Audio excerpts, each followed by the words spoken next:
Today I'm going to show you the self-defense technique of somebody grabbing the wrist, but this time we're going to go ahead and have the go-guarded ring. The go-guarded ring, you're just going to wear it on your index finger, on your strong hand, and you can see that it's a little shank, and it has this rubber covering onto it. So if for some reason you're able to break away, you can still use it to kind of poke, and then also because it has the jagged or the serrated edges, I can go ahead and slice. So if I go ahead and borrow my partner, Rehan. Okay. Over here, he basically grabs. Okay, the one thing you can see that I have this, it has this movement right over here. It's serrated. You can see just me having that little movement, it's going to get a reaction. Okay, now I'm going to go ahead and do the same exact motion where I can pull if I'm able to do so. However, one thing that we can do is I can grab his wrist. Once I grab his wrist, I can go ahead and pull. At the same time, I'm kind of twisting. Okay, so again, he grabs with the opposite hand.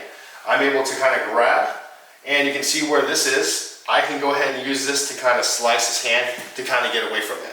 Now, you got to have, let's say you got to have a bad bone in your body, and you also got to have that mindset, is that if somebody's really grabbing you, especially somebody this large, I'm going to be as aggressive and very dynamic, meaning that I'm going to go ahead and rip as hard as I can.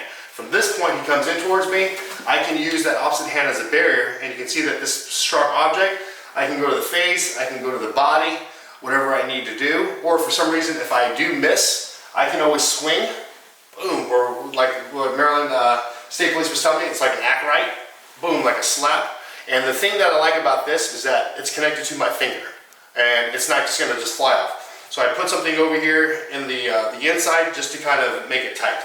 So over here he grabs with one hand, you can see I can grab the wrist and I can go ahead and slice it, and I have control.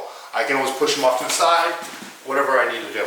Now if he has a strong grip, so he's grabbing with two hands, then we got a problem. But again, the same exact thing, that if we go ahead and turn it to the side, you can see that I can still have movement. If he just grabs my wrist bone, I still have movement with my hands. So at the same time that somebody's grabbing with two hands, I can still be striking like we talked about earlier. I can go ahead, if I'm going to go ahead and grab, if we look over here, I can grab his ear, I can try to rip it, but I can use it as a hook. And then from that point, I can go ahead and go in the inside of his eye socket. And at the same time, I'm still fighting. I can drop my base, I can use my head, I can go ahead and rip. I can go ahead and hammer fist his arm and then rip. It's going to be very violent. So this ring is very useful, as opposed to if I didn't have it.